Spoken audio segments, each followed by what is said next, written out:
जालना नांदेड समृद्धी महामार्ग मोबदल्यावरून शेतकऱ्यांचा तीव्र संताप, पोलीस बंदोबस्तात उभ्या पिकांवर बुलडोझर। जिंतूर जालना नांदेड समृद्धी महामार्ग प्रकल्पाच्या भूसंपादनावरून गुरुवारी जुलै 16 मारवाडी शिवारात तणावपूर्ण परिस्थिती निर्माण झाली। प्रशासनाने कडेकोट पोलीस बंदोबस्तात जमिनी ताब्यात घेण्याचे काम सुरू केले, मात्र शेतकऱ्यांनी या कारवाईला तीव्र विरोध दर्शवला। या प्रक्रियेत शेतकऱ्यांच्या उभ्या बागायती पिकांवर बुलडोझर फिरवण्यात आल्याने एकच खळबळ उडाली आहे। प्रशासनाचा बळाचा वापर सकाळपासूनच मारवाडी शिवारात दंगा नियंत्रण पथक, राज्य राखीव पोलीस दल SRP आणि मोठ्या प्रमाणात पोलीस अधिकारी तैनात करण्यात आले होते। शेतकऱ्यांनी कामाला विरोध करूनही पोलीस संरक्षणात यंत्रसामग्रीचा वापर करून पिकांचे नुकसान करण्यात आले।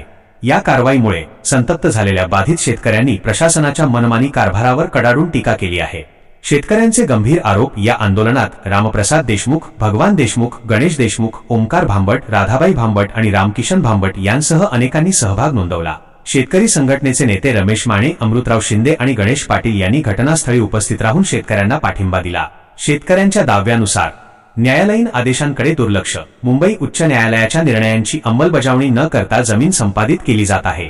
त्रुटीपूर्ण प्रक्रिया, जमिनीचे फेरमूल्यांकन न करणे, चुकीचे गुणांक लागू करणे आणि गावठाण प्रभाव क्षेत्राचा विचार न करणे अशा गंभीर त्रुटी भूसंपादनात आहेत। अपारदर्शक कारभार, चुकीच्या अहवालांच्या आधारे निवाडे जाहीर करून शेतकऱ्यांवर अन्याय केला जात आहे। या भूसंपादन प्रक्रियेत पारदर्शकता नसल्याचा आरोप करत शेतकऱ्यांनी या अन्यायकारक भूमिकेविरुद्ध कायदेशीर लढा अधिक तीव्र करण्याचा इशारा दिला आहे।